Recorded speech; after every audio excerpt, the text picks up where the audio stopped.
ओम शांति। आज का पुरुषार्थ, हमें कर्म योगी बनना है। योगी भी मनुष्य बन जाते हैं बैठकर, बहुत सवेरे उठकर बुद्धि को एकाग्र कर लेते हैं परमात्म स्वरूप पर, चिंतन भी अच्छा हो जाता है। लेकिन यदि सारा दिन कर्म करते हुए हम श्रेष्ठ स्मृति में न हों तो कर्मों का प्रभाव मन पर, बुद्धि पर, आत्मा पर पड़ता ही रहता है और परिणाम स्वरूप जो योग की शक्ति हमने इकट्ठी की होती है वो कम होने लगती है। बहुतों को आपने देखा होगा जो बहुत अच्छा योग करते हैं, घंटों बैठे रहते हैं और अच्छा होता है उनका योग, नो डाउट, लेकिन स्थिति उनकी सुंदर नहीं बन पाती। वे अपने मनोविकारों पर पूरी तरह विजय नहीं पाते। स्वभाव उनका सौम्यता से भरा हुआ, नम्रता से, सरलता से, संतोष से भरा हुआ नहीं दिखाई देता है। तो हम सभी कर्म योगी बने। बैठकर योग करना भी परम आवश्यक है ताकि हमारी एकाग्रता बहुत अच्छी होती जाए और कर्म करते भी हमें बहुत अच्छे योग की आवश्यकता होती है ताकि कर्म हमारे लिए बंधन न बने, कर्म हमारा खाता न बढ़ाते चले, बुरा खाता, बल्कि कर्म हमें कर्मातीत अवस्था की ओर ले चले। और वो तभी होता है जब हम कर्म करते इस देह की स्मृति से ऊपर, कर्मों की कॉन्शियसनेस से ऊपर एक महान स्मृति में, आत्मिक स्वरूप में स्थित होकर कर्म करते हैं। कई विधियां हैं हमारे सामने, मैं थोड़ी थोड़ी चर्चा कर रहा हूँ। देखिए, जो कर्म हमारे पसंद का होता है उसमें हम बहुत अच्छा अनुभव करते हैं, खुशी में रहते हैं। लेकिन कभी कभी क्या होता है, बहुत अच्छा कर्म करने के बाद, कर्म करते समय हम उसमें पूरी तरह लीन हो जाते हैं, लिप्त हो जाते हैं। यद्यपि अच्छी बात भी है दुनियावी दृष्टि से, पर आध्यात्मिक दृष्टि से ये थोड़ी हल्की बात होती है। कर्मों में आसक्ति, कर्मों में लगाव हमें कर्मयोगी नहीं बनने देता है।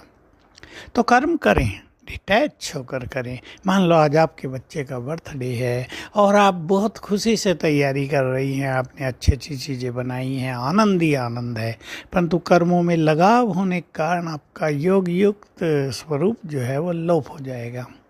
इसलिए विचार करेंगे, कर्म अनासक्त होकर करें, कर्म निष्काम भाव से करें, कर्म समर्पित भाव से करें, कर्मेंद्रियों के रसों से हम मुक्त होते जाएं, तो कर्म योगी बनना इजी रहेगा। लेकिन ये भी ध्यान देने की बात है कि हमें कर्मों के अलावा भी व्यर्थ संकल्पों में नहीं रहना है।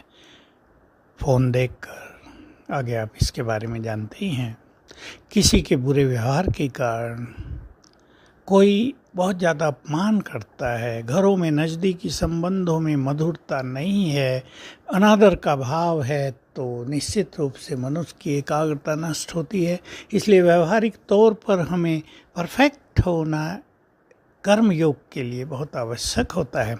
कर्म करने से पहले आप किसी अच्छे अभ्यास के द्वारा शुरू करें कर्म को, जिसको हम कहते हैं श्रेष्ठ स्मृतियाँ। कभी बाप दादा को, यानी भगवान को और ब्रह्मा को अपने पास बुला लें। कभी ये संकल्प कर लें, सफलता तो मेरा जन्म सिद्ध अधिकार है। कभी ये संकल्प कर लें, मैं एक संसार की महान आत्मा हूँ, मुझे अपने कर्मों से महानता सबको दिखानी है। कभी अभ्यास कर ले, मैं आत्मा इस शरीर के द्वारा कर्म करती हूँ। कभी अभ्यास कर ले, मैं आत्मा आँखों के द्वारा देख रही हूँ। कभी अभ्यास कर ले, मैं आत्मा तो परम पवित्र हूँ, कर्मेंद्रियों की मालिक हूँ, देह की मालिक हूँ, मैं करावनहार हूँ। कराने वाला स्वयं ऊपर बैठा है। जिसका बहुत अच्छा अभ्यास है वो थोड़ी देर ही भले ही सही, बाबा की स्पिरिचुअल एनर्जी मुझे मिल रही है, शक्तियों की प्योरिटी की किरणें मुझ पर बरस रही हैं। ये अभ्यास कर लें।